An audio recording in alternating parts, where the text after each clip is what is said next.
the person on video next to you, that is another handsome devil who is also a Rakdos player. So that makes perfect sense by calling him a devil. I am currently the website that everyone sees. So I'm just a talking website for everybody. But our co-host, um, and the only red black player that I will ever truly love, What about with me? no reservations, Zach. Hey, Zach. Hello. Nice to be joining everybody here on the mainstream. We're on cam, we're on audio. We got some nice visitors here. We got Ashley Nicole O joining in, and we got Hunter. Thanks for joining in, guys. And how are Woo! you gentlemen doing today? Pretty good. Pretty good. I'm I, excited. It's been a jam-packed week. We have a holiday coming up this week, so I'll have an extra day off work, which is nice. A lot of big updates with the website this last week and a half. Some exciting, just a lot of exciting stuff happening. So yeah, I'm doing great. How about you, Jared? I'm not doing so good, Ian. You just said that Zach was the only Rakdos player you liked, and I feel heartbroken. No, And no, no, no, no, I, no, no. When we started playing, you told me that you were a Sultai player, so you will be the only other Sultai player that I allow into my heart. actually, okay, I respect that. I'll take it. I am known to call my kids little Naginis when I'm trouncing around the house, so I'll take it. Okay, I'll take it. Okay, But I am okay. Rakdos. Rakdos also has my heart. That's for sure. Other than that, You have I'm good. self-admittedly, you have said that Rakdos is just your sweet little mistress. So Yes, yes, yes. I met her in a bar and just couldn't stop thinking about her. That's it. That's it. But yeah, doing great. I'm bummed out that I am going to be working and working a lot next week, including Monday. So everybody who's off, good for you. Good for you. Real quick, I do want to get into all the great things we need to do and want to do today. Quick agenda. We'll cover the bans and unbans. I think that announcement requires a little bit of dialogue. It wasn't like, oh my God, crazy, but we could touch on that for a bit. We want to talk about the upcoming MagicCon coming. MagicCon Vegas is coming in May, and there's some exciting news there. And then we did invite our head producer, Zach, to come on with us and take us through his absolute favorite deck, which, if you haven't guessed it yet, is a Rakdos deck. It is Rakdos the Muscle. So we got some ground to cover. Unfortunately, no trip to the mailroom today, but that just made me like, as we were thinking about the agenda, I was like, I need to buy Magic cards. That's crazy. It's been 32 hours since I placed an order. So that's me on notice. Um, as a reminder, last time on stream, we did some experimenting with our faces on camera, and so we're doing that again. I went out and bought a ring light because I was told that it smooths out your wrinkles, and so you'll have to let me know how that looks this week, and if you want to continue to see my face or other faces. So keep us posted on that. But Hunter did last, say Hunter yeah, go did ahead. say that I'm the hottest one, so maybe I'll have to make an appearance next time. Just Yeah, I mean, get in can't there.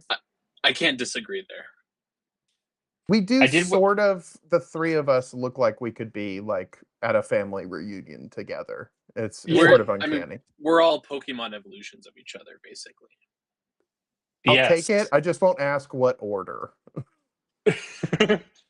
We're like the Eevee of bearded nerdy There you gentlemen. go. There you go. Yeah, I will tell you this. We talked about me being offended by the Rakdos comment. I was offended by Zach this week too. And now that the cat's out of the bag, and we all know that Jared can be riled up and get a little angry, like I did with those draft night boxes.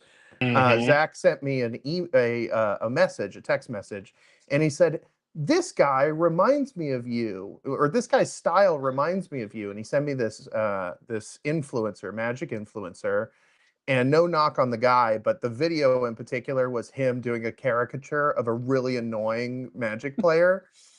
And so it was like heinous, like it was hard to watch. And I immediately texted him back. I was like, "Are you talking about this caricature he's doing of this guy?" And it took Zach about a solid 17 minutes to respond. So I knew he was treading lightly. He was Um, well. I took So that one he in hard. that 17 minutes he texted me, sent I me a knew it. I screenshot, and knew was it. like, I "Ian, knew what it. do I say? I think I just crossed a line with Jared." Yeah, this is you know what? Let's move on. I'm starting to feel now that my face is on. Oh, yeah, we cannot get Jared mad as we don't have packs to open. Don't do it. I'll go get those. I'll go get packs. I will run to the closet and I will pull out some Lorwyn packs and just open them with fierce anger. Oh my gosh. All right, let's go to the first topic. Before we do, Ian, I know you posted a pretty significant update to the Constant List Patreon. I wonder if you could give us the highlights and maybe point people in that direction. And then let's talk about bans and unbans. Yeah. Man, we have a pretty big update that came across through the Patreon just this morning. So if you haven't gotten a chance to check out our Patreon, you can definitely do so and see what we have posted there aside from today's post. But there is a pretty big announcement that we were really excited to share with our patrons, just our community in general. It's a pretty big step for us in supporting our website and supporting our overall ability to grow and look at other ways of doing what we're doing for the community that we are trying to serve here. And that is, we have a kind of an official um, partner, if you want to call it that. We have a friend of ours in California, in like the central California area, that has decided to support us, and it's a game store. So we wanted to take a moment and just give a proper shout out to all of our friends and supporters at the store Big Deck Energy. So what sets them apart and what drew us to them, and I think them to us, is that they don't just sell the games in their stores, but it's how they actually sell the games in their stores. So this store is pretty new. They've only been around for less than a year, I believe, at this point. But they're deeply community focused in their city that they do business out of. They're committed to fair pricing, genuinely passionate about all the games they carry, Magic and otherwise. This is, it's the kind of shop where the goal isn't really to squeeze every dollar out of the players, but a place and a space where people come to learn, to play, to trade, and just to hang out. The philosophy stands in sharp contrast to some of these bigger kind of fat cat retail entities that we all have probably been in and felt the pressure of and kind of the vibe of, that sometimes forget that local game stores are supposed to be about people first. So, in the shop owners and the owners of the shop's own words, there's a few owners of the shop, but they wanted to make sure that folks were aware that they're focused on growing local play groups. They're creating welcoming environments for new and veteran players alike, keeping prices fair and accessible, and supporting the culture of tabletop as a whole and not just the transaction. They're based out of Cathedral City, California. If you're not familiar with that city, it's right in the heart of Coachella Valley. Yes, you heard right, Coachella. If it sounds familiar, it's because they're neighbors to Palm Springs, Coachella itself proper, and just a short drive from the beautiful Joshua Tree National Park. So you absolutely could go play Commander and experience some of the most surreal desert landscapes in the country, just an hour or so down the road. So if you're heading out there, if you go to Coachella, if you frequent that space, check them out. Consider making a stop. It's a perfect little side quest between sets to shuffle up, meet some great people, and support a truly community-driven shop. Definitely well worth a visit. And I know a lot of our community that we work with in our Discord is in the Austin area. There are some in California, but most people aren't in California. You can still support Big Deck Energy Games by going to bdegameshop.com. And check out their web store. They have plenty of stuff other than Magic available. And we're super proud and very, very thankful to have them as our first business sponsor, and even more excited to be partnered with a store that shares the same philosophy that we do and will continue to, which is building the community and the rest following after that. So thanks again for letting us chat a little bit about our new friends that are helping us out. And I'll pass it back over to you guys, and we will continue onward. I love it. Yeah, really exciting. Love to have, I mean, we're in Austin, Texas, but having support coast to coast. I mean, we have fans in Jersey, we have fans in New York City, and plenty of people in California too. So coast to coast support feels really great for us, in our small mission that we want to impact. Me being the cynic, I did go to Big Deck Energy's website and scope out some of the pricing. And their philosophy is, if it's currently shelved product, staying at suggested MSRP, which we know is a rarity these days. So I was quite impressed that the most recent product was listed at the suggested MSRP. And that's always been my philosophy is, yeah, out of print stuff, go wild. It's a collector's item, but if it's currently being printed and offered at Target and Walmart and all these other places, don't pull shenanigans and price over the suggested MSRP. So love it. Big fan. Looking forward to working with them some more. All right. Anything else on the constant list front? Oh my God, a ton, but we don't have enough time to get through all of our other content today to talk through it. Definitely, please check out the Patreon. It has all of these updates. I think the big one is we have a really new, exciting feature that we got up and running as of yesterday. And it's essentially a collection to deck management allocation system. I won't go into all of the very, very granular details around what this system does and how it works and yada, yada, yada. But I will say that it is a system that no other site has, period, at all, even close. So if you are a collection tracker and a deck builder, there are some really incredible ways that you can know exactly where your cards are, in what decks, and what you can do with them if you need them somewhere else. So really, really exciting. A very fun project. Learned a lot about setting up that space. And it seems like everything from that point from yesterday on has been like a cakewalk because the level of effort for implementing this system was considerable. So definitely check out the Patreon. There's a lot more details, but the TLDR on this is that this is something that literally no one else has. So check out the site, give it a whirl. Obviously, we still are in heavy alpha beta testing periods with the site, but the underside of it all, the back end of it all, is coming along really, really nicely, thanks to feedback from all of our users and all of our patrons guiding the way for what we work on next. Love it. Love it, love it, love it. All right, let's get into brass tacks. The unban announcement. It Let's happened do on it. Monday. There's a lot to unpack, but not as I did not see this as controversial at all. There was some interesting nuance that I want to touch on because I don't think we actually talked about this at all. So maybe we can add to the poll, so to speak, and head this off with the hybrid mana rule change, which, spoiler alert, is there's no change. But again, I think the analytics of it is really interesting. So for anybody who is not familiar with hybrid mana and the hybrid mana rule, hybrid mana is in most formats, it's an either or. So if there's a mana symbol on a card that's split between red and blue, you can pay either red or blue. And that feels intuitive to this day. But in Commander, the color identity, so cards that you're allowed to play in your commander deck by virtue of the commander's color identity, takes into account all of the colors represented in hybrid mana.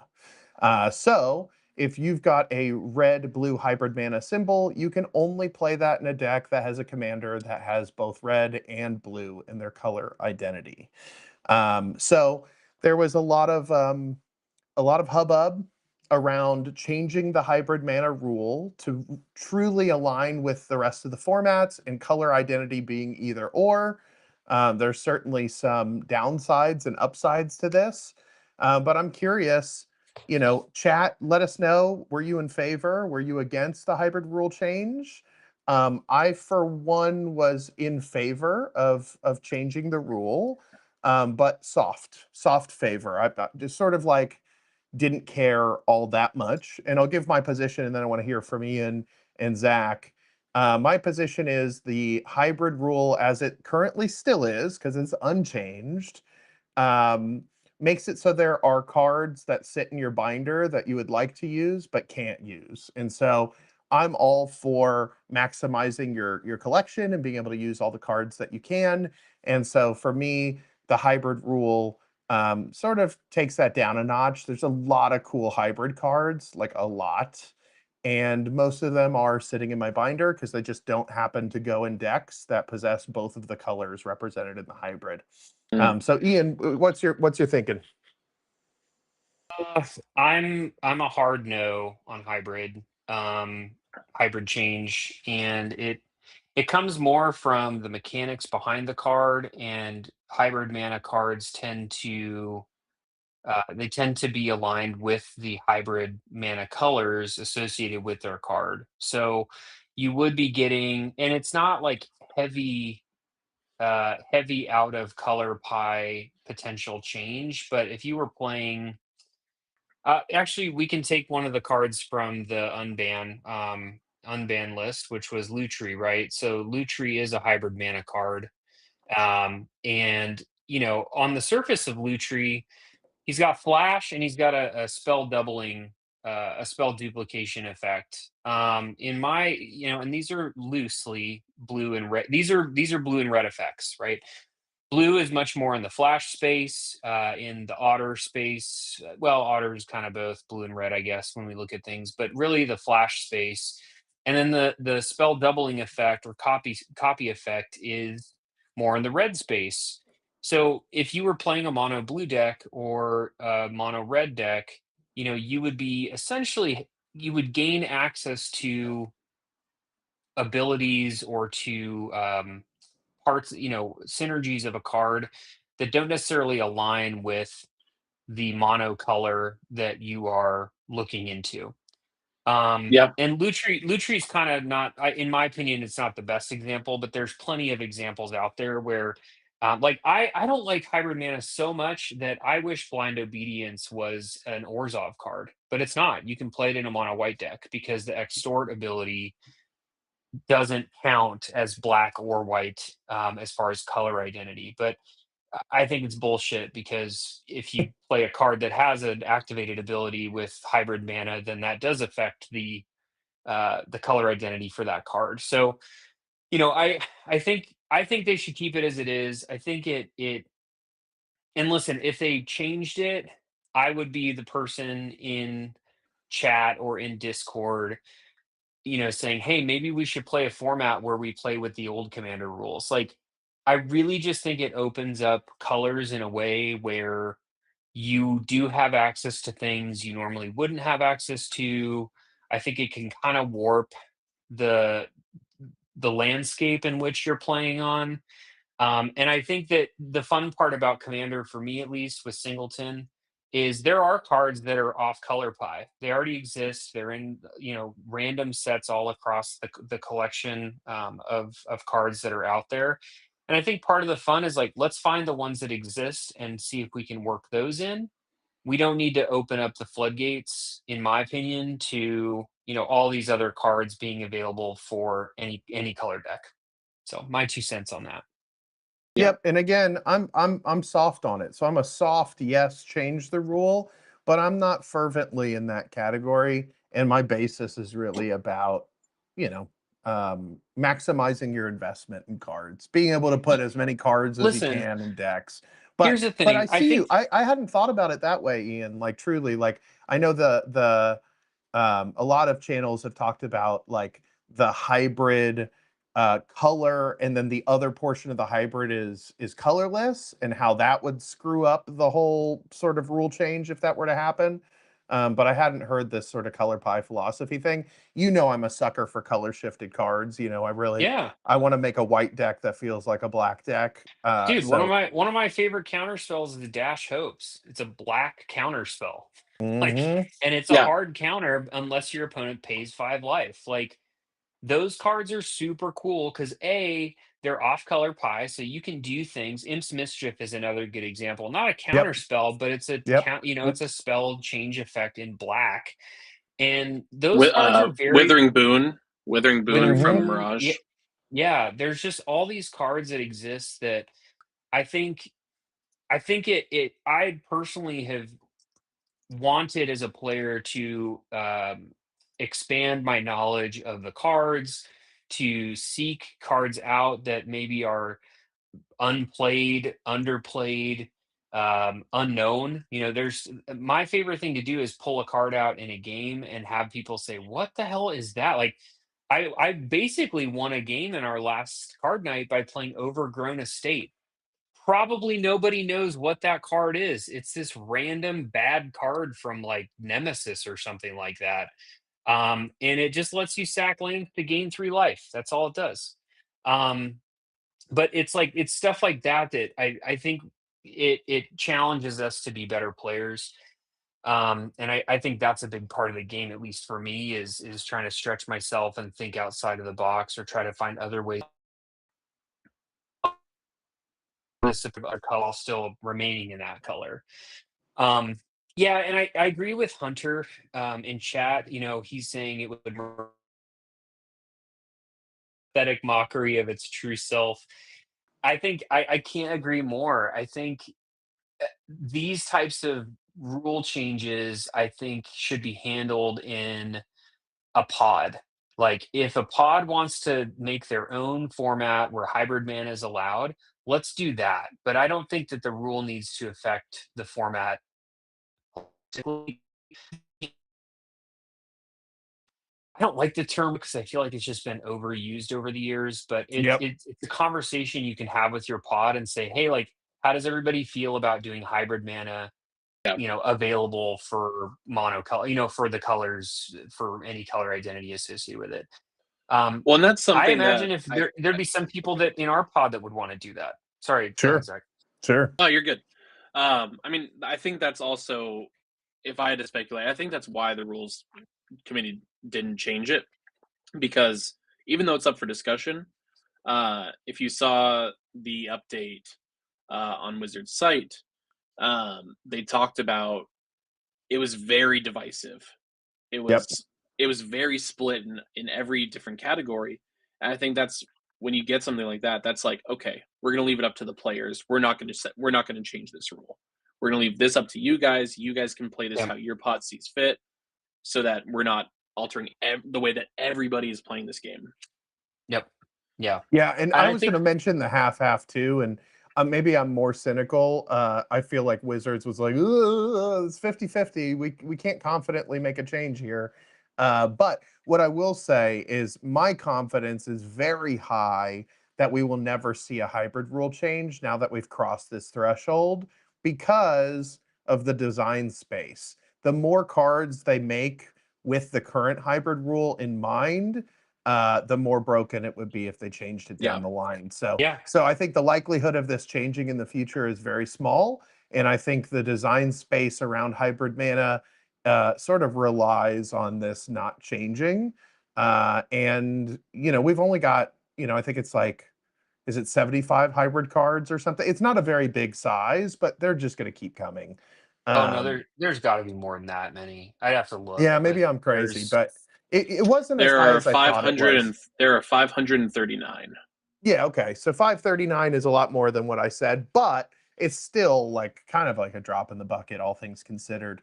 It is. Um, That's Well, like, so and oh, it's 1.5% of the total card database have hybrid mana symbols. So there you it is go. not, it is the vast minority, vast minority. But I can't imagine a world that is fair that you can make a Golgari -1/-1 counter deck, but then put Kolrath Knight in it and be like, yeah, no, it's fine because It makes sense. Yeah, it's hybrid Yeah. red black. Like that doesn't feel good at all. that's Well, fair. and And you know what? I like tuning this. I like into this. good. I like this thing that you did there, Ian, coming up with the percentage of the total Magic cards. Would you mind doing that for goblins real quick? Could you just look up No, total number of goblins and then the no, percentage of the whole? Can we do no, that? no. Okay. All right. Copy. I won't entertain that nonsense. Tuning into our community here, we ran a poll in the live stream chat. Hybrid Mana Commander thoughts. We got 33% saying let's change it, 67% saying to keep it as is. All right. All Majority right. rule. With 100 votes, that's crazy. I know. An equal 2/3 wild. split. Wow. What are the chances? This is wild. But I mean, going into it, I mean, what's so different about Commander versus other formats is that Commander, technically, you know, other formats like Oathbreaker and such too, but you know, Commander, what everyone actually plays, is the only format in Magic that actually cares about the colors of your cards. So being able to change it to go out of that, I think is just, I think it's insane. And where does it end? That's my other Well, point. Is because like why does every multicolored card not be hybrid now? yeah, exactly. Why can't I play my Biovisionary in a blue deck because it's green blue, and then you know I can put basic forests in that land? Like, where does it end? It just Yep. it doesn't. I don't like it. I don't like it. You don't like it. Zach doesn't like it. Hunter definitely doesn't like it. And Jared is sort of like, yeah, whatever. All right, so that was hybrid. Real quick, going to the chat. Real Goose says, as a new player, it has always been confusing why it was an and not an or. Color identity isn't gone in Commander with the or, and it brings the designer's intent to monocolor decks. I mean, listen, you could design around this thing all day. Their side of it. And so I think there's valid arguments on both sides. I do think this is confusing for new players, but I also think something like extort or firebending on a card is also confusing for players.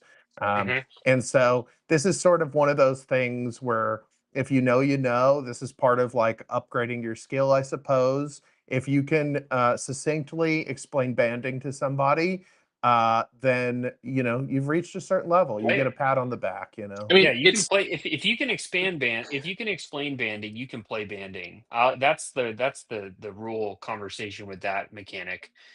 But you have to be prepared to explain it every single combat. Yes, and I mean, then you just and have have people to with say blank stares looking at you. Yeah, you just have to yeah. say that. God, I lost it. Fuck. Well, Pass, Hunter, while pass, you think of pass, that, pass. Hunter brings up a good. I like what he says here. It's Commander's also a weird, janky homegrown format that got picked up by Wizards. So there's tension behind the original intent of the format, and then the modern design smoothing out the rough edges. And Yep. yeah, and I think yeah, there is like this. I think we're feeling as the players, we're feeling that corporate pull right now of, you know, Wizards sees Commander as a product in their product line. It is a big money maker for them. It's product that they sell quite a bit of, that there's demand for. So, you know, they have to answer to the powers that may be that aren't the players. And that's where these kind of conversations you know, where I hope that they continue to keep players' voice in the conversation. Yeah. Yep. I agree. I agree. All right. So we talked about hybrid mana. Let's talk about the unbans next. I think these are interesting. One of them seems like a bit of a nothing burger, and one of them seems like something that a lot of people are excited about. And I went into my old binder to find my copy of it. So I guess we could start there. Biorhythm. and Oh, this we'll is start with the Biorhythm. Okay. yeah, this is the Onslaught version of Biorhythm. So Ian, you can give me a current pricing on this one if you want. It's a lot now. I mean, Is the it? original Onslaught non-foil, I'm guessing I couldn't tell with the sleeve on it, and you flashing it around like you're something special, is about 49.57 right Dang. now. All Yeah. right. All If you right. had a foil, it'd Well, be about $100.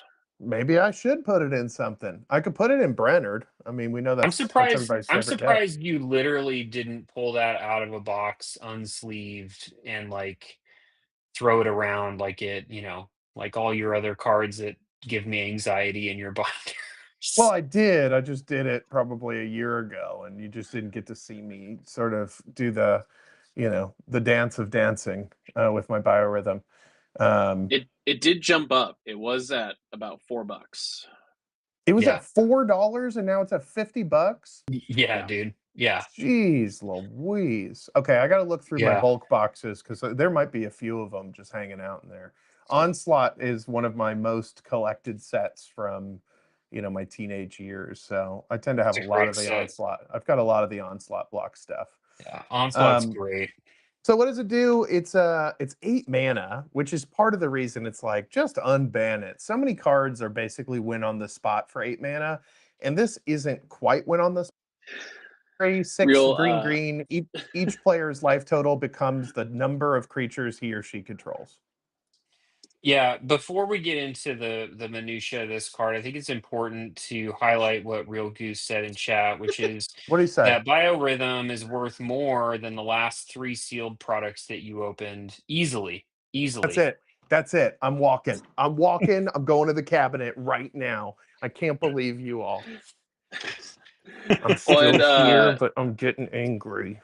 we also talked about it a little bit already, but we'll just mention it just because Jared couldn't find his copy, but I had mine readily available. Lutri Spellchaser. Yep. Yeah, we'll talk Which about that little I guy. think it's fine. We have a new now classification that you have to keep in mind, which is banned as companion. Has the site been updated to reflect banned as companion? Keep talking, Zach. No, it has not been updated to reflect band as companion. Well, let me check actually. Let me check the legality section here. While Format Jared opens his Mad legalities. Packs. Where's that squelcher? Format legalities does not have band as commander. However, let's The see if Temple it's in Garden. ruling. Is it a temple garden? I can't tell because you're opening like so high on the camera and you're just aggressive as hell right now. Yeah, I don't see band as commander in here. Interesting. Yeah, But I know but that Scryfall had to update their site to show like basically just an asterisk now that like similar to how they do for game changers. yeah, I'll have to look at that because It's probably just something you're gonna have to do just for this one card because I don't see them I ever. know. We've talked about it. I don't see them ever doing companion again. So, Yes, and I don't Jared, know. you got to bring those cards down a little bit, bud. We can't see them. There you There's go. Oh, no there's my girl. other decent commander. Oh, it's Grub. All right. Grub's cool. It's not worth anything, though. No, it's not. No, Yeah, but you have Lutri fun and times in the games. Lutri to me also. Jared and I were talking about this the other day. Like I don't know. I don't think Lutri's ability is anything super special. It's got flash, No, which is cool, it's not the and ability. It's just the fact that it goes into literally every red and blue deck ever if it is your companion. If it's your Like, companion, if it's yeah. your companion, yeah, if it's your companion for sure. But I think what I'm trying to get at is the fact that it went from like a 30-cent nothing sandwich. I think it was like $13 or $14 as high as. yeah, it's That dropped was down crazy now. to me. I'm like, It's down to about $4 now.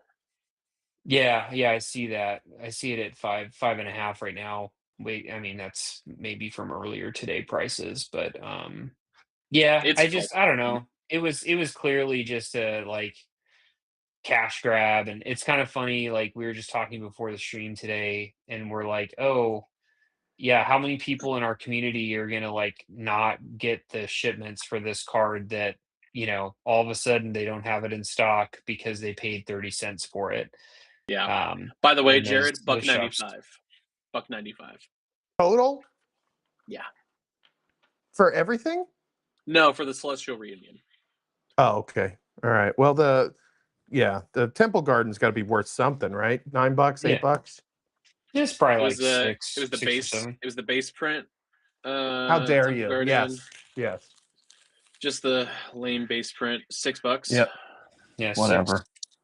I can't Whatever. believe that Shocklands are that cheap now, though. It's such a Crazy. great I love time it. to get into the game for land bases, because the lands now are like so approachable. Yeah. Like I sold my soul for a Scalding Tarn because they used to be like $70 when I first got back in the game. Let's go back to Biorhythm, though. I do want to just talk about this card a bit, because I think it's it's really cool. Jared, like you said, it's an 8 mana card. So at 8 mana, you should be doing something. Like, it should be doing something. And each player's life total becomes the number of creatures they control. That's like a super cool ability in green. Yep. And You can I win on do turn like. 1. I'm sure you can. Yeah. I mean, there's If plenty you of go ways to. first and you could cheat it out and with a Well, so you orc or something. start off with a land, a Soul Ring, Lotus Petal, Show and Tell, Omniscience into Biorhythm, and then you need like a 0 cost, like Ornithopter of Paradise, one of those. Yeah. If there's a So will, there's a way. there's always a will and a way in most cases to play really expensive stuff on turn 1.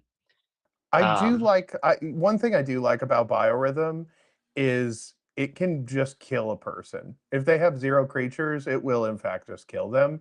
And Yeah. that does not feel very green at all. That feels like red. That feels like Yeah. color shifted. But it's just it's a scenario that happens. It's not like codified in the car. But also, you don't even have to kill someone. You just put it so that everyone else, if you're a go wide deck, you just put it so that everyone else is just a breeze away from death. That's right. Well, and you're Mhm. going to play it. It's a sorcery, which is sort of the hint here. Like, you do it, and then you immediately go into combat and kill, at least half the table.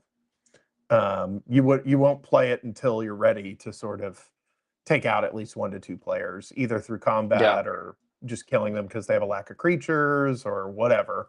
I mean, It's definitely a card that I think, if you're playing somebody that's playing green, you probably just want to be on the lookout for them doing some shit with this card. Like, you just have to. It's kind of like a be prepared. It could come out. If it does, here are some of the signs. Somebody playing heroic intervention and a board wipe, and then they play this. Or Zach, your example, like a go wide deck, bring everybody down to 3, and then swing in for a bunch of bunnies or something like that. Like, I think there's certain decks that you should probably expect to see this played in. yep. And you just got to be ready for it. Gotta be So ready. as the resident blue player, I'm going to be holding up a counter spell for the second that this shit gets put on the stack, and hope to God that they don't, Autumn's Veil me or Summer Veil me or whatever veil they want to play to make their spells uncounterable. Hunter Hexproof just spells brought for it me. up. This is only 1 more mana than an overloaded Cyclonic Rift. So if you're in a Simic deck, you just Cyc Rift on the end step and then cast this. Heck yeah, Oh, dude. gross. Dude, that's so good. That's Yeah, so gross. that's the thing. Like, I feel like this could slot into any green deck, really, because you're gonna probably have the mana for it, and if it's green blue, you better be on the lookout for this card. Like, got You know to. what else too? Like, if you're gonna go the Simic route, this also bumps up the personal tutor that is getting its reprint in the secret layer for Gale too. So uh, Hey, it's a I sorcery. You got 2 biorhythms in your deck now. You know. yo, I'm not gonna try. If this starts to spike, we'll know that we had some influence on the market. But I think we should. If you don't own a copy of Beseju who shelters all, you should get one and use it when you cast Biorhythm, because that's an easy any color deck way to make your next instant or sorcery uncounterable, no matter what color you're in. Mm. Yes, I love that. I love that. $11 right now. All right, there's our Hmm. speculative purchase for right now. I And think. there's Well, the and the there's other some thing I cool was to ones say, too. Ian, is expect to see. Not only should we expect to see biorhythm and green decks popping up, but like especially the next 6 months or so, people are going to lean into the meme. So you're Sure. gonna it'll fall off eventually a little bit, but I think a lot of people are going to be looking to just do the thing. Yeah, So of that's my course. 2 cents on that, but go ahead. Yeah. Yeah, I think this is just like any other 8 mana, just, you know, haymaker that you're gonna throw out there. You're gonna throw it out. Hopefully, and that's why I'm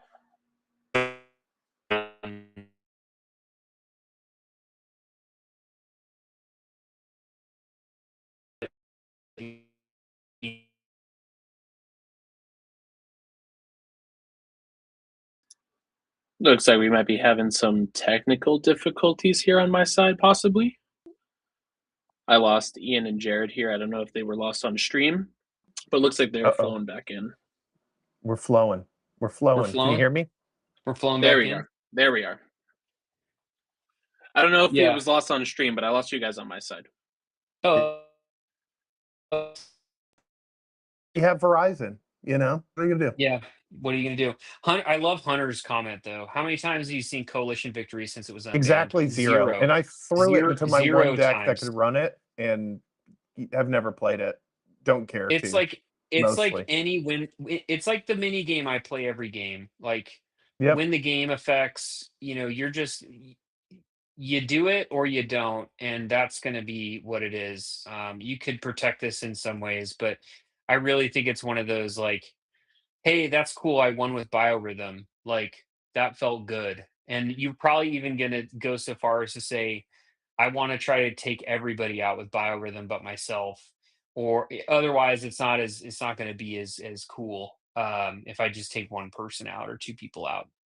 So true. So true. And But you know what? The other thing we mentioned Cyclonic Rift, which obviously is like the way to do it. Like that's the top tier. But there's so many other ways to sort of do a one-sided board wipe, or like even Avatar Aang's Wrath, where you airbend everything and then you're gonna pay 2 on your turn to bring one creature down and then Biorhythm or something. Like there's a lot of sneaky little ways to do it.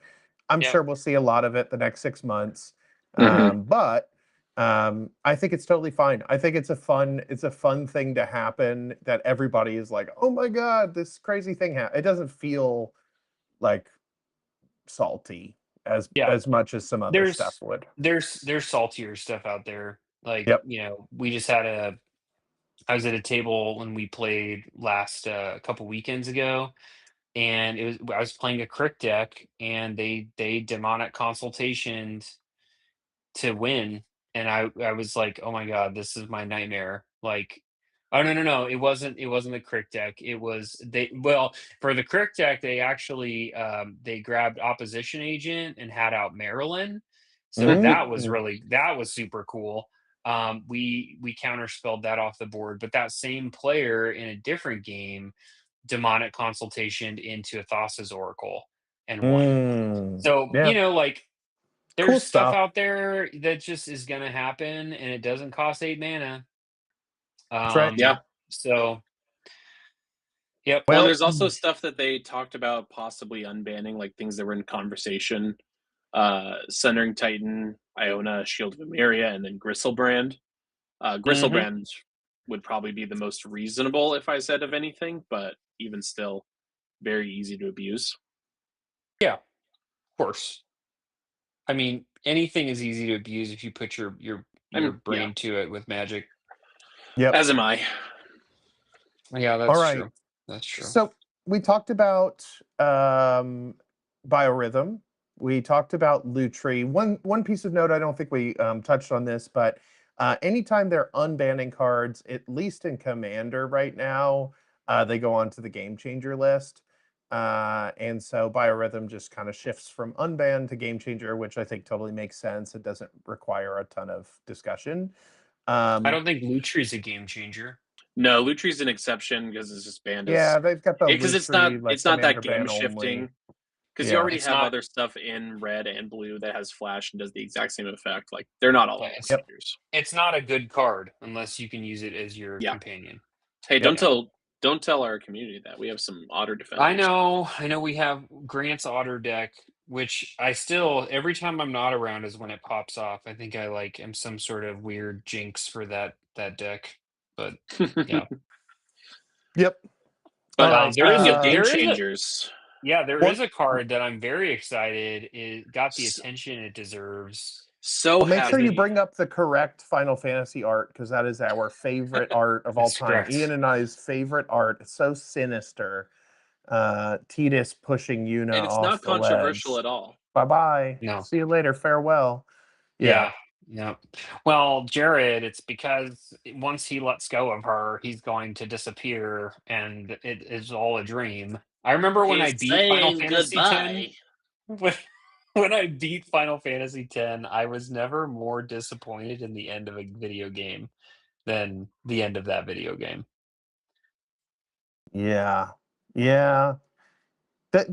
Actually, though, a lot of the endings of Final Fantasy are sort of like, it's not the ending; it's the journey to get there. You know what I mean? The first time I beat Yeah. Sephiroth in Final Fantasy VII, I had 5 counter materia equipped to Cloud. Sephiroth hit me once, and then I hit him for 50,000 and just killed him without any like he was just dead, and I didn't even have Mhm. to click a button. So it was yeah, sometimes a little lackluster on the landing there at the end. Sometimes. Yeah. Final Fantasy could be like a Ryan Murphy show, is what I'm saying. Okay. Uh, listen. I'm just very glad that this is on a game changer, so that you're not seeing it in bracket 2 or 1. I mean, yeah, I guess you can see it in 1, but bracket 2 games are safe. And in my opinion, they didn't give this the justice that it needed. Farewell should have been banned. I'm just saying it. Mm, Whoa, I don't know about that. it's just be- I do. I do. it's I mean, because I do like the idea of banning cards that just create games that go way too long. I mean, I'd be Have you down to ever seen unban like a all of farewell? Unglued except for Have you ever that seen it stupid like a card that has farewell you be play under the cast that table. like farewell has never been cast, and I'm like, oh, thank God, we got another 2 hours of this bad boy. Yeah. Yeah, nobody's excited. Yeah. And even the it person casting it usually isn't like that far ahead either. So, um there is one deck that this I every time I cast it, I feel great about it, and it's in my Elminster deck Well, it's because because you're evil. you'll see there's no exile planeswalkers on this card. So I just get rid of everything and just keep playing my little Elminster game. It's great. It's Well, great. maybe that's why. Maybe let's do the inverse. Let's make Farewell in every deck like a Soul Ring, and we'll boost. Planeswalkers have gotten crapped on the last 10 years, man. Like they were supposed to be the all powerful cards in Magic, and They're they're not good. very good in They're Commander. They're not amazing. they're they're not. I do want to shout out Hunter though, because he mentioned winning with Halo Fountain, and I didn't shout that out soon enough. I have won with Halo Fountain in my Sand Warrior deck, Hunter. So it does feel great, and I would highly encourage doing Pull it. up that Halo Fountain. Let's see what that thing does. Halo Fountain is Don't leave awesome. everybody out. Let's see what do we got. Yeah, Halo Fountain is badass. It's another one of those unsung Streets of New Capenna cards that I love. Um, so Halo Fountain's an artifact for 3, 2 and a white. You can pay a white and tap it, and untap a tapped creature you control to create a 1/1 citizen. You can pay 2 white, tap it, and untap 2 tapped creatures to draw a card, or you can pay 5 white, tap it, untap 15 tapped creatures you control, and you win the game. Nice. And it is very possible to do with the right deck. Very Yeah. easy to do. I unfortunately found out. Yeah. Yeah. So it's a good Amazing. fun win con. Amazing. Yeah, Zinnia loves that thing, I'm sure. Among other decks. Yeah. Yeah, Has is on is what I played it in, Yep. or what it's in, Yeah, I and hate that deck. it does really well. Very easy to make 15 little sand boys in that deck. Yeah, Enter the Sandman. Oh, good idea. Should play that every time I play that deck. Good idea. We already have a theme song for one of your decks. We need to keep going until we have a theme song for all of them. That's There you true. go. We do. There you go. All right, so we did bans and unbans. Let's talk about Comic-Con next, or not Comic-Con, MagicCon. I keep thinking Comic-Con because it feels like the Comic-Con of Magic, and it is. It's MagicCon. You know, very excited. I am probably the most excited out of the three of us on here right now because I'm actually going. Kind of decided that I had it in the budget to, out of my own pocket, get out to MagicCon this year with a few other people in the Discord and just experience it for the first time. I have been playing Magic since 1993 or so, third grade, and I've never been out to MagicCon, and I could not be more thrilled to be going out there, and also just super excited that we're doing this, and I can make some content while we're out there, and hopefully bring the community with me, and the others that are going out there too. So very exciting. If you are planning to go to MagicCon, it is May 1st through the 3rd. I'll be flying out April 30th and coming back the 4th. Let me know. Let us know if you're going to be out there. We've signed up for some cool events. There's several of us going. It's in Vegas. It's going to be a great time. I did want to share with you all just a couple of the events that we're doing that I thought were really novel and interesting. But Ian, Zach, we got to get you out there sometime. I would love to get a huge group, 30 of us to go That's out and on do it one year. that's on the bucket list. Is I want to go at least once. It's always so hard to find the time off of work. Yeah. Yeah. Yeah, it's tough. It's tough, and when we with all the kids and family stuff too, it's crazy how tough it can be to pull away for just even a few days. Um, Yep. so yeah, I'm stoked that you and some others are going to get to go. I know we have plans to get constant lists into some special, like into some states where we can demo it well while we're out there. Obviously, talk to folks about the channel, capture tons of content. I know, Jared and others that are going to go are probably going to just be videoing and photoing nonstop, which is awesome. Yep. Yeah, Jared, tell us about the events you signed up for. You were reading some of them off to us earlier, and they sound really Yeah. cool. Let me just share. I signed up for, there's so many things you could do ad hoc. And so it does feel like a bit of a puzzle when you're planning out your weekend. I will say this. I think one of the reasons that I've not gone in the past, I mean, you mentioned family stuff. This is going to be the first time I've gone on a vacation, away from my family since my first kiddo was born, and my first kiddo is 9. So it's been a long time coming to get me, a much Hmm. needed, kind of hang out with the gang. But I always thought this was out of reach financially, and actually the weekend pass was much better than I thought it was. Maybe I'm crazy, my price estimates are a little wild, but it was $170 or something for the 3-day premiere pass. So that felt really good. And then, finding the best hotel hookup and spending airfare points, airline points to get there. it's honestly not as expensive of a vacation that I thought it was going to be. So throwing that out there. But so I'll get there the first day. I am a avid Meow Wolf fanboy. And for anybody who's never been to a Meow Wolf, it's sort of like an art installation, museum, weird thing. Um, and so I'm getting there a day early so I could go check that out in Vegas.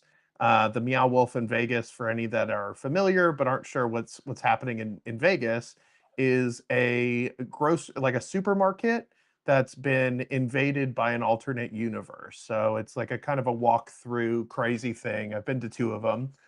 So very excited about that. And then the first day, May 1st, of the actual con, we go and pick up, we go to registration and pick up our supplies.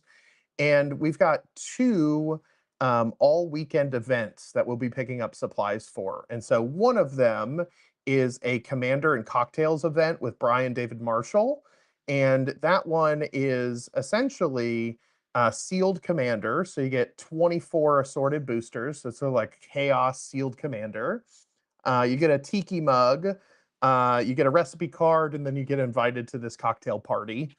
And so the way that one works is you play games throughout the weekend, registered to that event, and you win tickets that can be reimbursed for prizes. And so that's sort of an ad hoc event that we signed up for that I thought was really cool. We'll pick that stuff up at 9 a.m. on day one.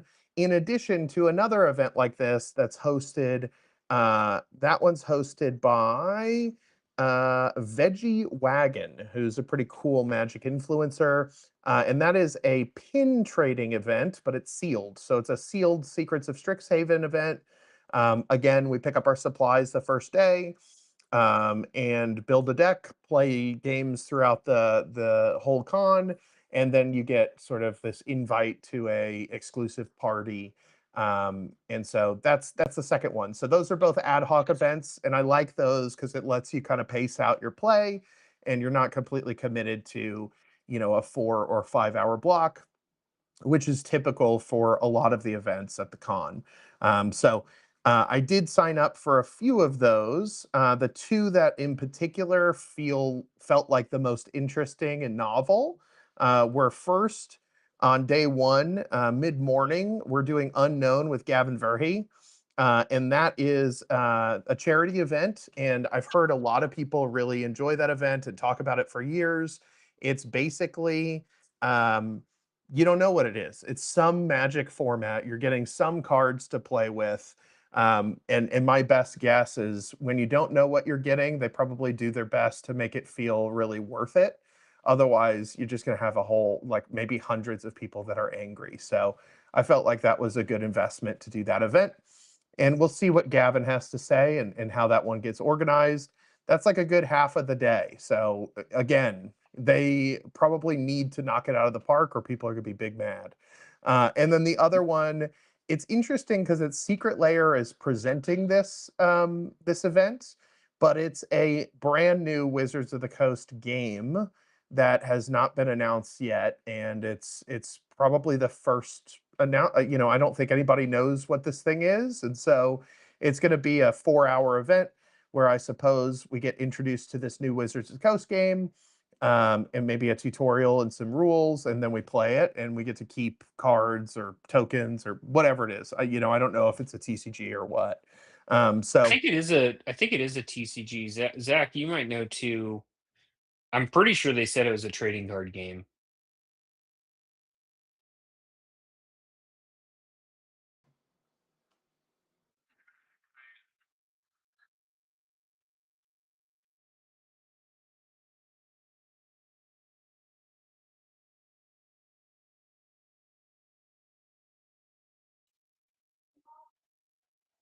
100%, 100%.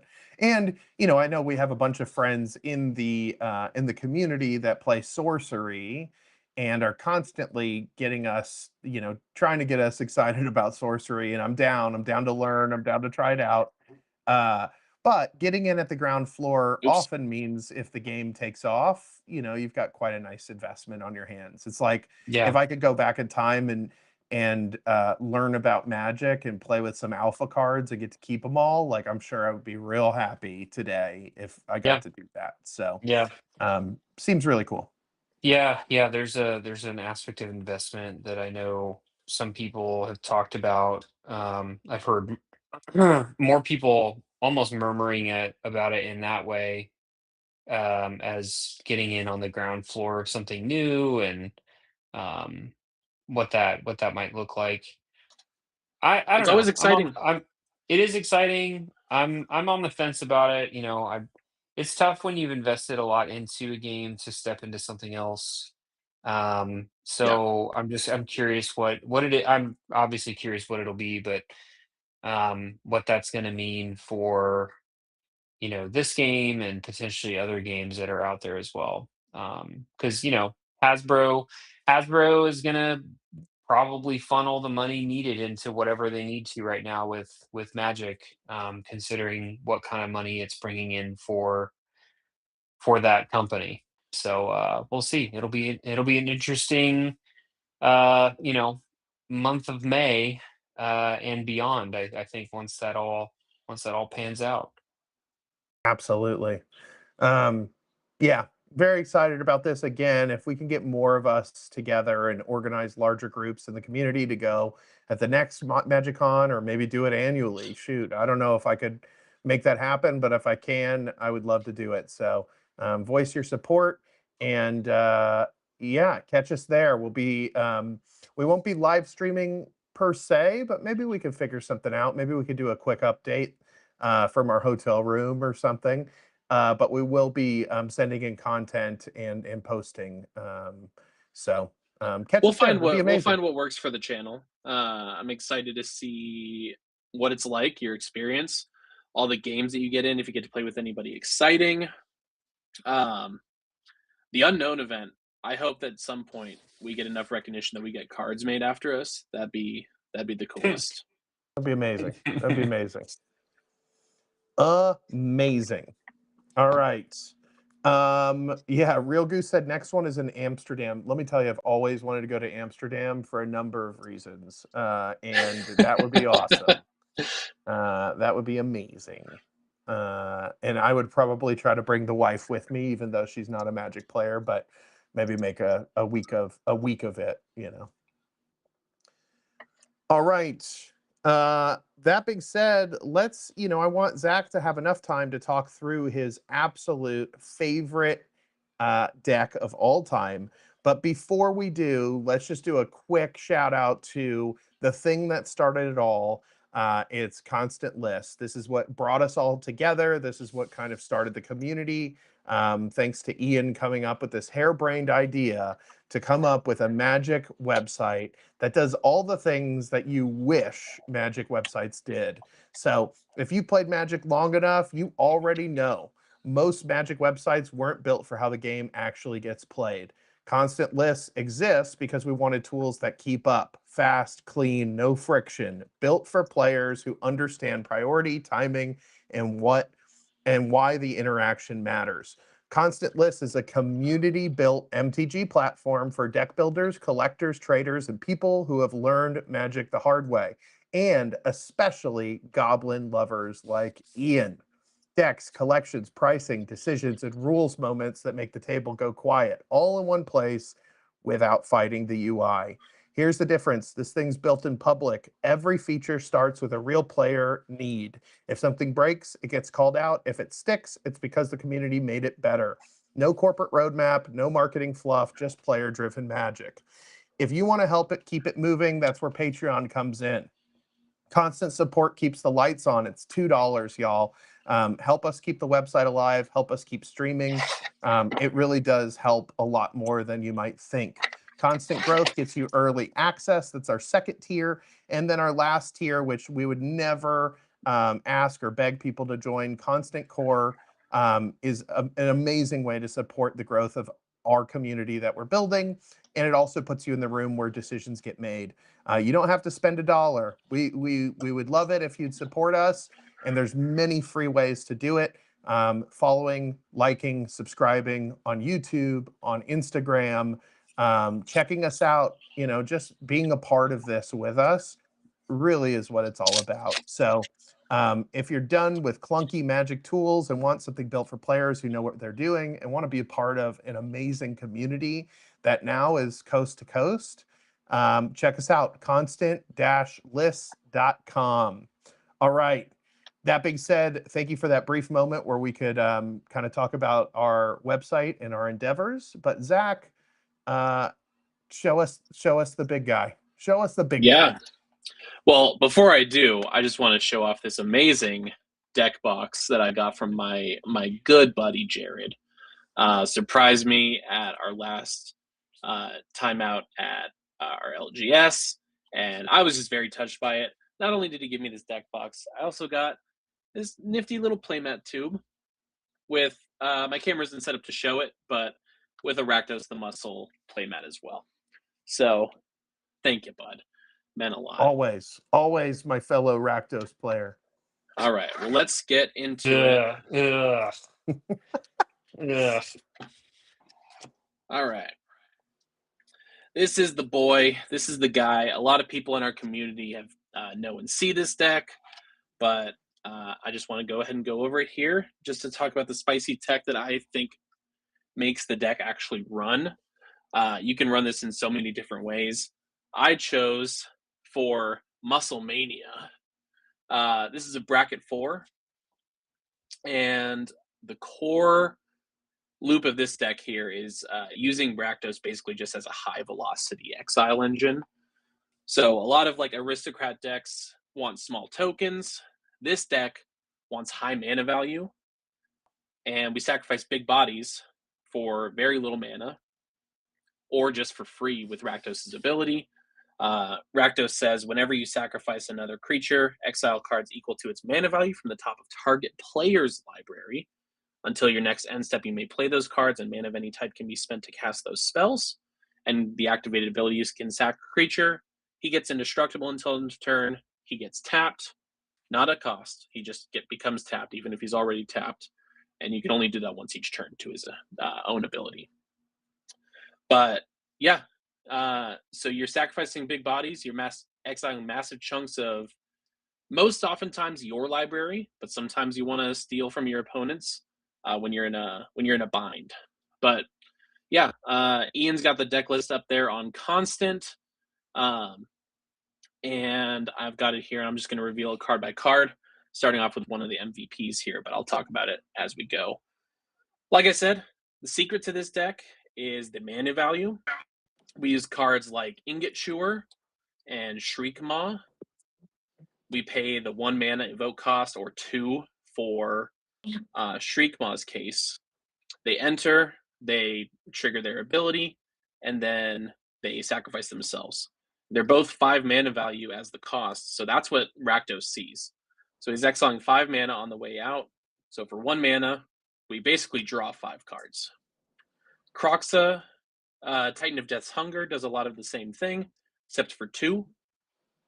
And Burnt Offering is a good sack outlet for once you're getting those, once you have one of those big mana values. Secret you can do with Burnt Offering is you can cast out Ingot Chewer for 1, and if you have another mana, cast Burnt Offering.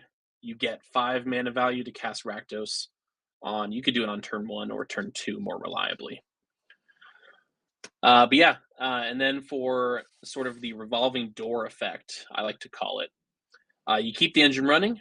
You need bodies that don't stay dead. Poxwalkers is the big one. Whenever you cast a spell from exile, it triggers it to come back from the graveyard to the battlefield, tapped. So a lot of times you're just sacrificing Poxwalkers, exiling 3, cast a spell, get him back, loop, and repeat. And then Forsaken Miner is another one. Whenever you commit a crime, so targeting your opponents or anything that your opponents control, then you get to pay a black mana and return it from graveyard to the battlefield. And then once the cards are that you get from the sacrifice effect are in exile, you have to weaponize them. Prosper Tomebound, I believe, is the full title. It gives us the mana to keep going.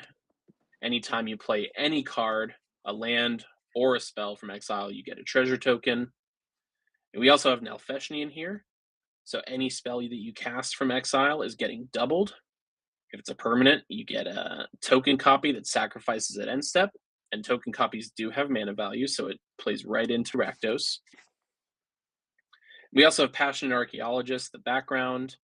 That's another good win con. It pings opponents directly with direct damage based on the mana value of things that we cast from exile. And that burn adds up incredibly fast. We also control the board a little bit through Forced Sacrifice, because everything gets indestructible and hexproof. So a lot of times the only ways that you can actually remove stuff is by forcing it. So if you sacrifice a creature, we have Grave Pact out to ensure that anytime something of ours dies, every opponent sacrifices something. We have Mayhem Devil. That's a huge staple in any Rakdos deck pretty much, because it pings off of any sacrifice, including fetch lands, treasures, your opponents as well. And we have high tier, more competitive interaction like Opposition Agent and Withering Boon to stop your opponents from comboing off before we do. And then we have, speaking of combos, the I win buttons. Phyrexian Altar out along with Forsaken Miner. If you have those two out and Rakdos, or even just a drain effect like Sephiroth or Blood Artist, then you're going to win the game. You sacrifice Forsaken Miner, you target, bring it back for the 1 mana that you generate, and you just keep going until everyone's out of the game. With Rakdos out, you're just exiling everyone's board or everyone's library, and then you're passing the turn and they lose on draw step. So that's the kind of clean, efficient finish that really makes this into a bracket 4. Again, there are ways you can build this so that you're not just comboing out infinitely. You don't have to include the things like Phyrexian Altar or Grave Pact, but they're in here just because this was my first Commander deck, and so I've spent a lot of time blinging it out and trying to just make it as tight as possible. It's seen so many different iterations, and land base is probably the biggest thing. I run 4 basics, 2 of each type, and then I have the shock lands, the Surveil, fetch. I have Urborg and Cabal Coffers because you need the mana to be casting the big spells. And yeah, it's just a ton of fun. And you also have Ancient Tomb in here, helps you get out Rakdos early. Agadeem's Awakening for some recursion, Fel the Profane, so a lot of the MDFCs. And Phyrexian Tower is another big one as well. It's a sack and 2 mana. And yeah, that is pretty much the bulk of this deck. It's a deck that really rewards aggressive, like sort of math, knowing when to pivot from value to combo. It's very resilient, fast, and in pinches, you can use your opponent's own deck against them as a primary resource. And yeah, that's basically the run through, and it's so fun. If you haven't yet played against it, let me know, and I'll make it happen. Yeah, it's wild to see how far this deck has come. I remember the first time I played it, and I was like, "Oh man, this is got something here." And then that was probably your first or second rev. Yeah. And I think at the Well, time and it was much more sort of like playing a little bit more into all the different, like it wasn't so specific on one theme, if I remember right, and then mhm. you really just zoned it in on the theme that you've stuck with. Yeah. Well, I mean, because the way that I started off playing this is I think many players do whenever you first see this, is that I'm just going to target. Don't a lot of times want to touch your stuff because it's not going to work for me. Like I said, I do that in a pinch, and sometimes it'll work out. If I see decks with synergy, I might go ahead and just see if I can dip my toes in the water. Yeah, it's really good. I know it's very consistent too from what I remember, and what we've talked almost always doing the thing you want to do with this deck. So Hmm. it's really good. And I'm always really hesitant with the casting from exile, and um like this is kind of that sweet spot, I think, where you're not like, you have till the end of the next end step, which is that's Hmm. common for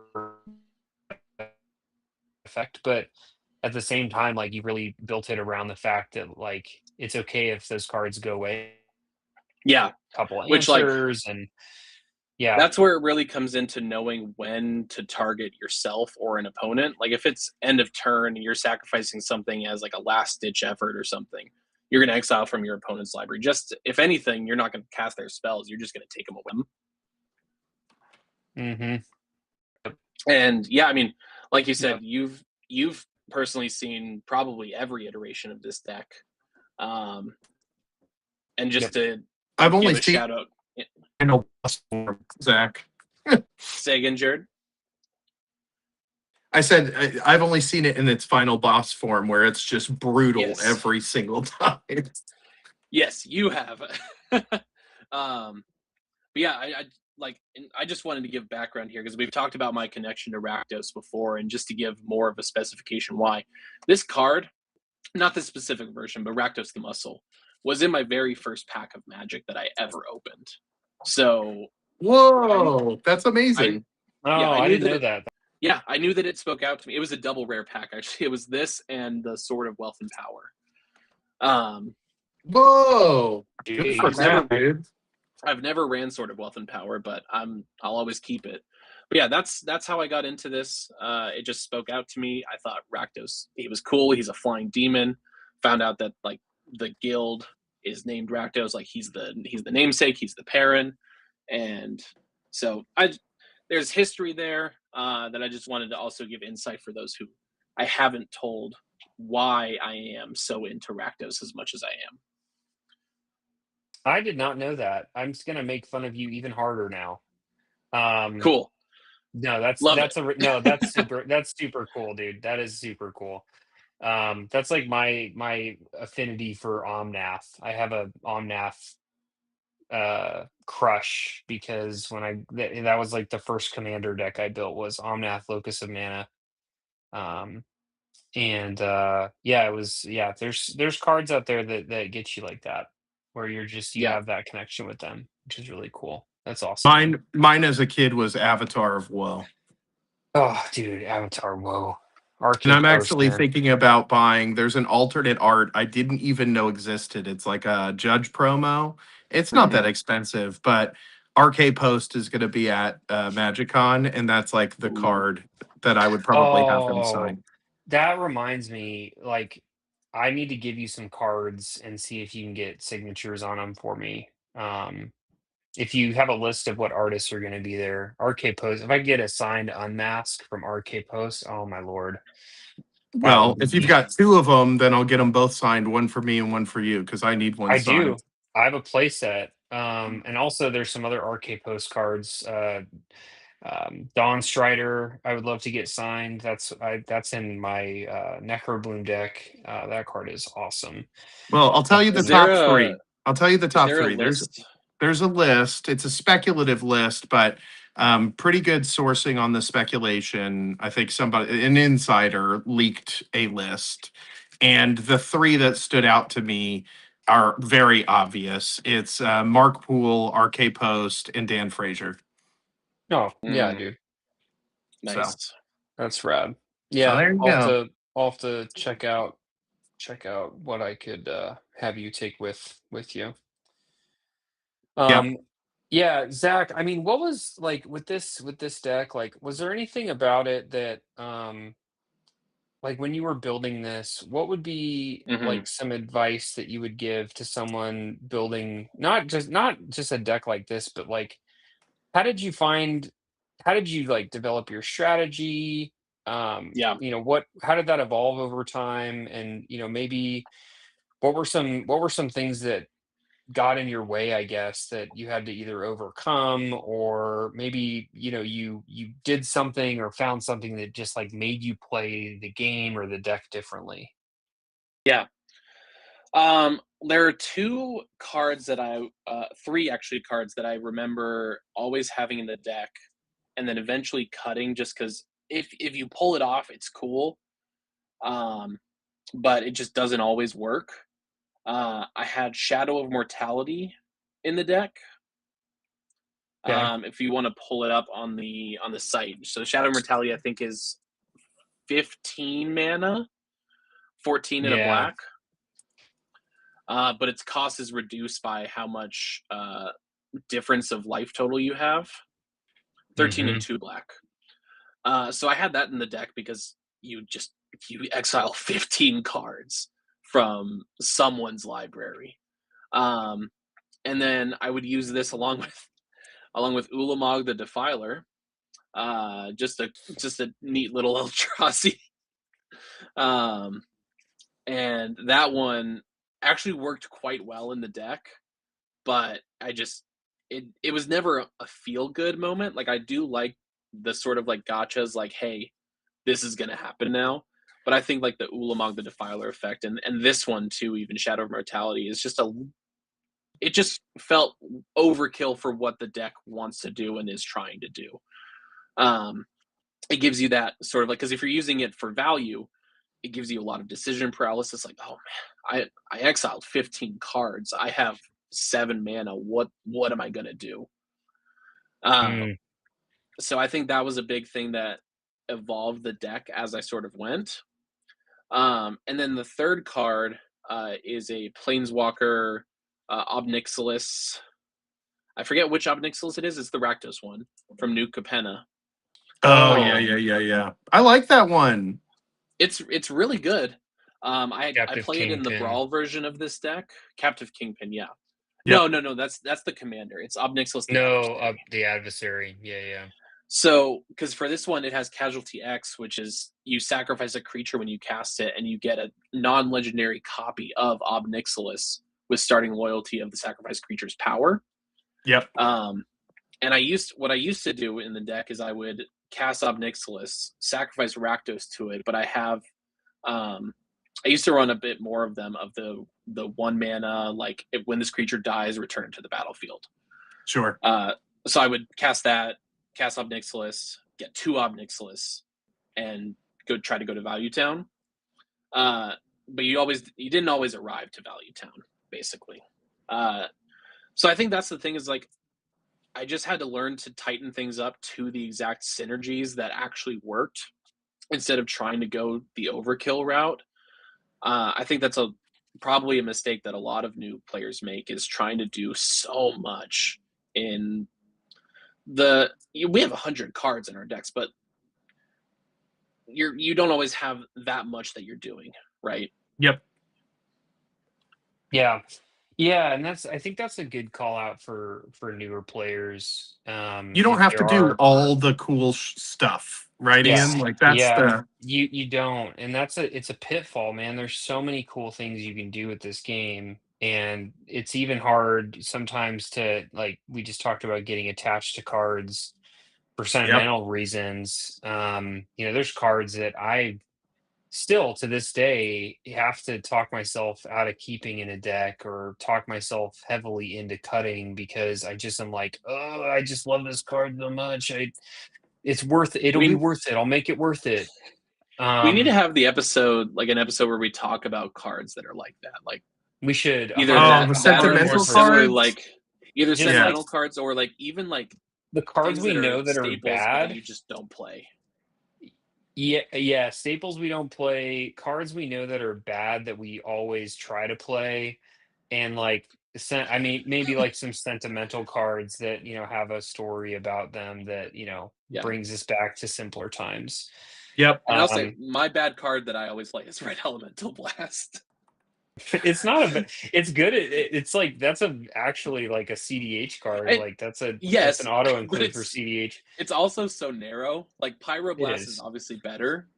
Uh, Yeah. Sure. than red element, but I try to run in so many decks. I took it Yeah. out of this one just because it is so narrow. Yeah. Mine is Royal Assassin. I love that. That was the love first that card that you card and I ever talked so about. freaking much. You know what's better than Royal Assassin? And it's funny because I was just talking to one of our community members about this. I have it in my Catilda and Lear deck, which I'm really Unless the looking card forward. is called Nothing is Better than Royal Assassin, I don't know. Unless I just show Royal Assassin. No, man, Royal or Assassin. Yes. Guilt Spire Avenger, dude. This card is a sleeper.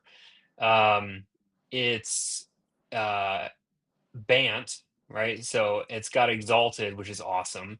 It's Yep. a 2/2 human soldier, and then you can tap it to destroy target creature that dealt damage to you this turn. So think like, oh, you want to Blood Artist me? That's fine. I'll just tap this and kill your Blood Artist, or like any combat stuff. Like, Here's the problem, though, Ian. There is a problem. It's not black. So Ian, Hello. pull up. How are you going to play that in a Rakdos deck, Ian? How are you going to play that in a Sultai deck, Ian? You can't play it in either of those. What are you doing? Pull up Rooftop Assassin. That's the card that Jared needs. Rooftop. Yeah. Another Rooftop. Another OTJ card. When this creature enters, destroy target creature an opponent controls that was dealt damage this turn. Flash Flying Lifelink. That I'm into. That I like. I'm into that. It's for it's 4, it's not great. It's 3 and a black. Yeah, that's pricey. That's overrated. Royal Assassin is good because you can do a ton with it. You could do a lot with it. You could take stuff out before they deal damage to you. You know, when they tap to attack. Yeah, I run it in my Setzer deck, and I probably shouldn't, but I will either use it to crew something or use it to kill something. So it's like get something out of the way or put my assassin in a giant clown car and take a drive, you know. Yeah, it's also like it's one of the OGs, man. I mean, you know, this was from Alpha. So who did the art on the OG? Oh man. And also, what's the Judgment art? Who did the Judgment art? Because that's the one that I've got both versions, but I grew up with that Judgment style art. That's Mark Zug. The original art was Tom Wannerstrand. Wannerstrand, man, what a guy! What a guy! Yeah. I like the new Assassin's Creed art. Been here in the beginning. You know what other creature, you know, now we're just getting into sentiment. We probably need to wrap things out, but Zach might appreciate this one. And actually maybe Ian too. Chittering Rats is my favorite rat and one of my favorite creatures of all time. Chittering Rats. Is that the discard one? No, it's the one that makes the opponent put a card back on top of their library. And you basically just copy that, like like just copy it over. The whole deck copies it. I ran a 60 card deck that Soul Foundry that thing and just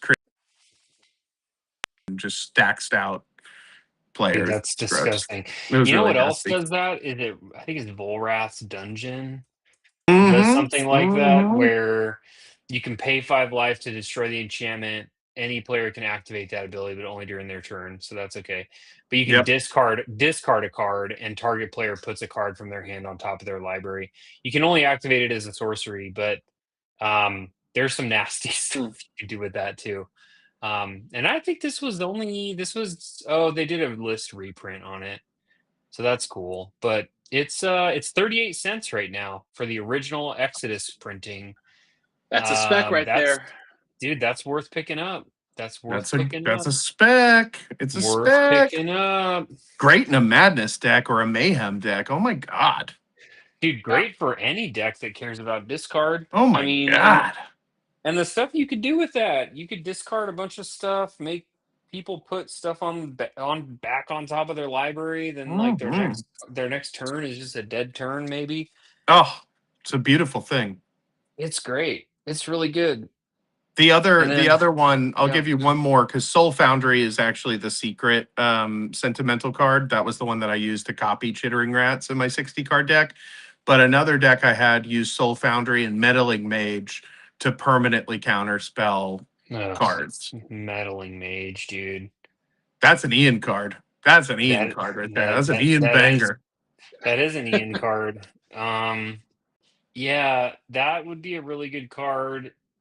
You'd have to copy it, obviously, for Commander, but yeah, that's You run a that good and one. 99 copies, 99 Yeah, clones, and Meddling Mage. This and 99 cloned cards. So good. So good. Oh, the original art too from Plane Shift is great. Banging. I love that art. Yeah. Yeah, it's really good. Yep. Well, with that said, we should probably go ahead and wrap it up for the night. Yep, Yeah, we went into let's wrap overtime. up. We did. That's because we got excited. Yeah, That's what we just started Rakdos talking does to about. people. That's exactly right. That's Ian. All right. Yeah, I can take us home. I didn't know who was taking us home. So yeah, I mean, thanks everybody for joining. For those that stuck around, I see we got like 5 or 6 people still on. Thanks for joining. Thanks for supporting us on this Thursday night stream.